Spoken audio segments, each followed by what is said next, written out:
कर जनामावा सुनले हो खबर जादो जी के नामावा जो धनी हो जख्मी भैया कि जादो जी के नामावा हो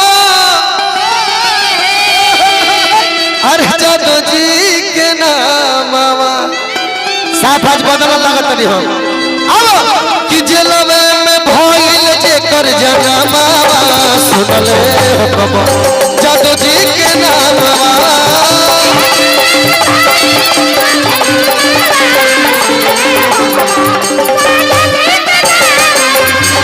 जेलवे में भइल जेकर जनामावा सुनले हो खबर जादो जी के नामावा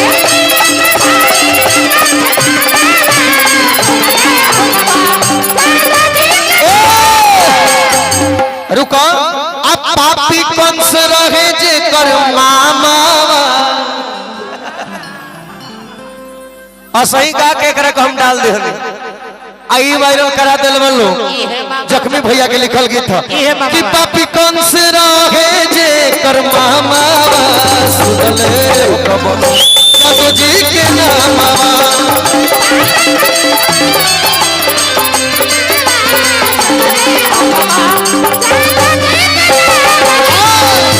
जेलवे में भइल जेकर जनामावा सुनले हो खबर जादो जी के नामावा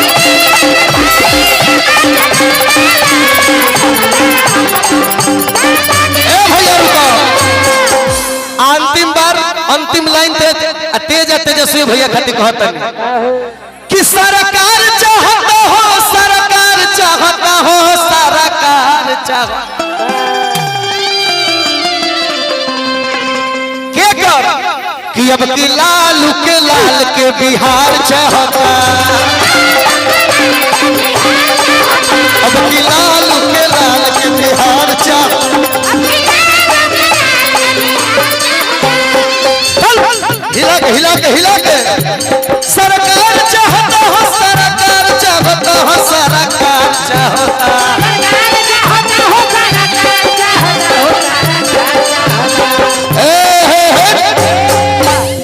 बीजेपी हो का हई तनी गोते लहंगा छूट गया हई देखा ना लहंगा पहले भी उहे पार्टी के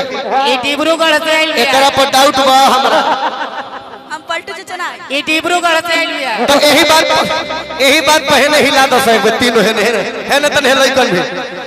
सरकार चाहता हो सरकार चाहता हो सरकार चाहता अब की लालू के लाल के बिहार चाहता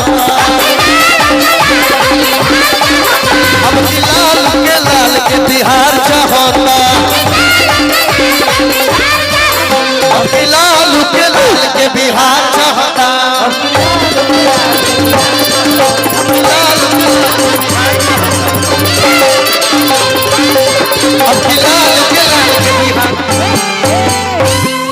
बना राजा फिर एक राउंड हुई तब तक सब कुछ